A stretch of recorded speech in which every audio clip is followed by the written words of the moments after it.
በኢትዮጵያ የፊልም ታሪክ ውስጥ ብዙዎች ይመጣሉ ያልፋሉም፣ ጥቂቶች ግን በልባችን ውስጥ የማይጠፋ አሻራ ጥሎ ያልፋሉ።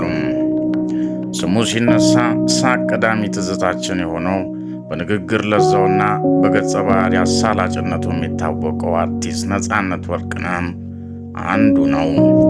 ነገር ግን ከነዚያ ከሚያስቁ ትዕይንቶች ጀርባ ያለው እውነተኛው ነፃነት ማን ነው? ለጥበብ የከፈለው መስዋዕትነትስ ምን ይመስላል? ዛሬ የዚህን ድንቅ ባለሙያ የሕይወት ጉዞ ውጣ ውረድና ለኢትዮጵያ ጥበብ ያበረከተውን አስተዋጽኦ በዝርዝር እንመለከታለን። ነፃነት ወርቅነህ የጥበብ ፍቅሩ የጀመረው ገና በልጅነቱ ነው። በኢትዮጵያ የጥበብ ታሪክ ውስጥ ወርቃማ በሚባሉት ዓመታት ውስጥ ያለፈው ነፃነት ትልቅ የትምህርት ቤትና የመድረክ ልምምዶችን አድርጓል። በተለይ በብሔራዊ ቲያትር የነበረው ቆይታም ለዛሬ ማንነቱ ትልቁን መሠረት ጥሏል። ብዙዎች ነፃነትን የሚያውቁት በኮሜዲው ሥራዎቹ ቢሆንም እሱ ግን ሁሉንም የጥበብ ዘርፎች የሚችል ሁለንተናዊ ባለሙያ ነው። በቲያትር መድረክ ላይ ድራማ ሲሠራ የሚያስለቅስ፣ ኮሜዲ ሲሠራ ደግሞ ሆድ እስኪቆስል የሚያስቅ ልዩ ተሰጥኦ ነበረው።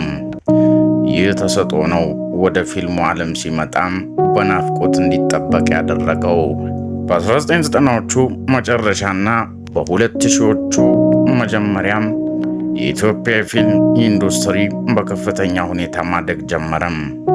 በዚህ ወቅት ነፃነት ወርቅነህ የኢንዱስትሪው የጀርባ አጥንት ነበር። ከሰለሞን ቦጋለም፣ ግርማ ታደሰ እናም ሌሎች አንጋፎች ጋር በመሆን የማይረሱ ሥራዎችን አበርክቷል። ነፃነት በፊልም ውስጥ ካለም ተመልካች አልስቅም ብሎ የመጨከን ዕድል የለውም። የእሱ ኮሜዲ በቃላት ላይ ብቻ የተመሠረተ አይደለም። በአካላዊ እንቅስቃሴ ቦዲ ላንጉዌጅ እናም በፊቱ መገለጫም ፌሻል ኤክስፕሬሽን ብቻም ታሪክ መናገር ይችላል።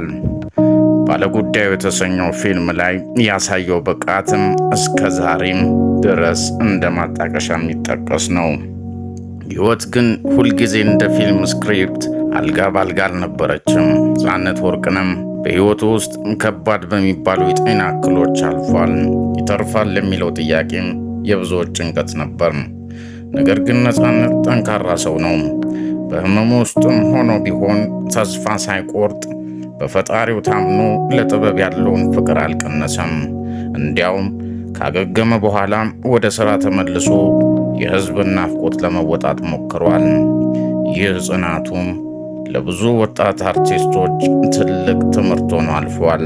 ከካሜራ ጀርባ ያለው ነፃነት ወርቅነህ በጣም ትሁት፣ ሰው አክባሪና ለሙያ ጓደኞቹ ትልቅ ፍቅር ያለው ሰው እንደሆነ ይነገርለታል። ወጣት ተዋንያኖች እንዲያድጉ መንገድ በማሳየትና ምክር በመስጠት ይታወቃል። ነፃነት ለኢትዮጵያ የፊልም እድገት የራሱን ድርሻ ተወጥቷል። ዛሬም ድረስ የእሱ ሥራዎች በዩቲዩብ እና በቴሌቪዥን ሲታዩም በሚሊዮኖች የሚቆጠሩ እይታዎችን ያገኛሉ። አርቲስት ነፃነት ወርቅነህ የኢትዮጵያ የጥበብ ሰማይ ላይ አንጸባራቂ ኮከብ ነው። እኛም እንደ ተመልካች ላዝናናን፣ ላስተማረንና ለሰጠን ትዝታዎች ሁሉ ጥልቅ ምስጋና ይገባዋል። ይህ ሁሉ የጥበብ ሥራው፣ ይህ ሁሉ ሳቁና ጨዋታውን ግን ዛሬ በመራራ ሐዘን ተተክቷል። ለብዙ ዓመታት በሕመም ሲታገል የቆየው ተወዳጁ አርቲስት ነፃነት ወርቅነህ በመጨረሻም ከዚህ ዓለም ድካም አርፏል።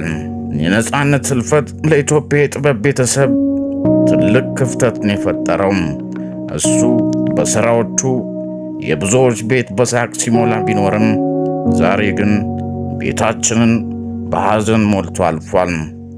ሥጋው ቢለየንም ያ ያላሰለሰ ጥረቱና የማይረሱ የፊልም ሥራዎቹ ግን ለትውልድ ሲታወሱ ይኖራሉ። ለአርቲስት ነፃነት ወርቅነህ ቤተሰቦች፣ ለወዳጅ ዘመዶቹና ለመላው አድናቂዎቹ መጽናናት እንመኛለን።